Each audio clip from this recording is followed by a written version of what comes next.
and I would like to read you my opening chapter of my novel titled The Any Dead. And The Any Dead is a fictional account of a character, a real life character by the name of Sadegh Hidayat, who is considered one of Iran's most wonderful writers, a 20th century writer. And this book kind of focuses on his time as a young man in 1920s Paris. It's kind of a fictional account that I imagined or reimagined of his time, Sadegh Hidayat's time in 1920s Paris. And this is the opening chapter, and I would like to share it with you. And this is a first, by the way. I've never done this.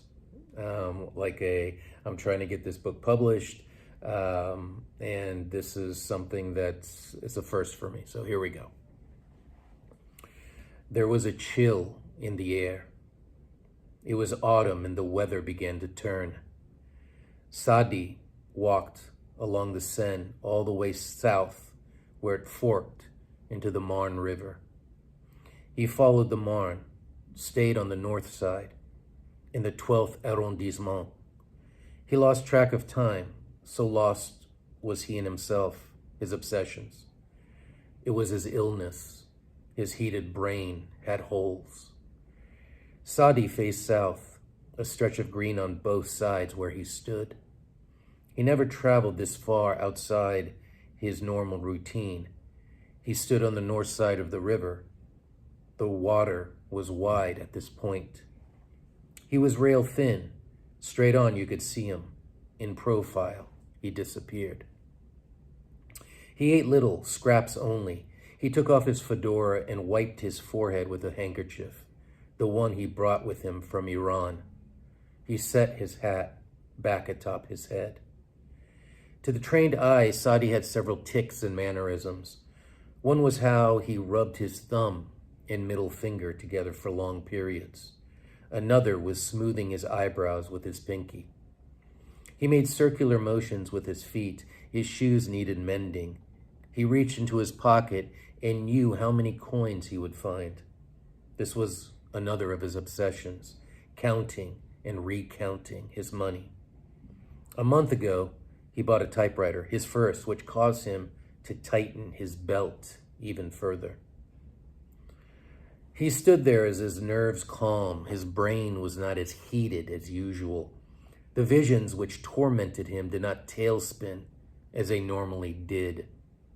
Zahaks, serpents, were not feasting on his brain.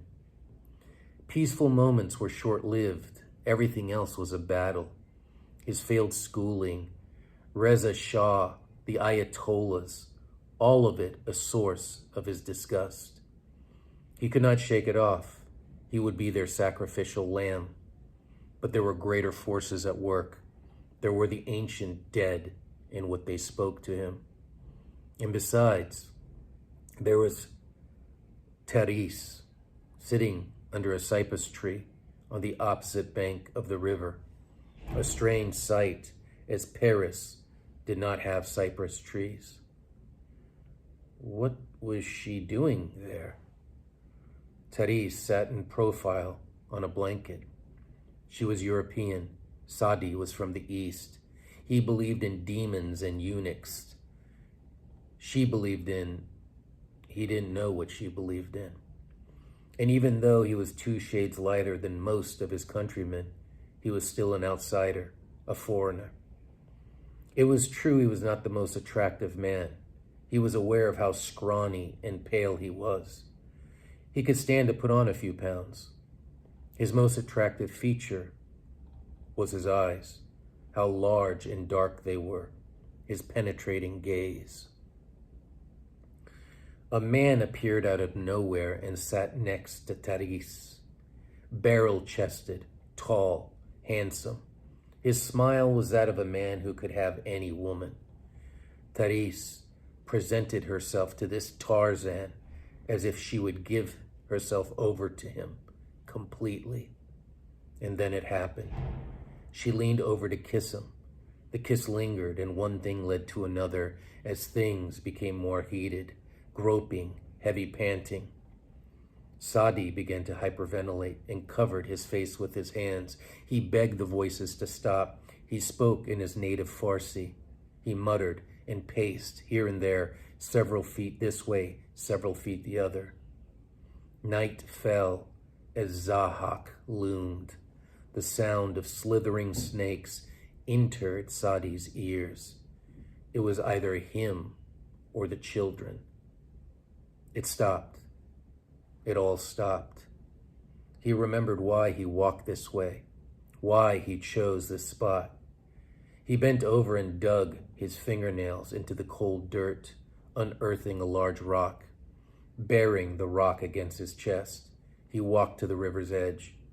There, a fisherman was packing up his belongings for the day. Otherwise, the spot was empty. No one would care, he said to himself. Ahead, the warm lights of homes and a cafe buzzed with laughter.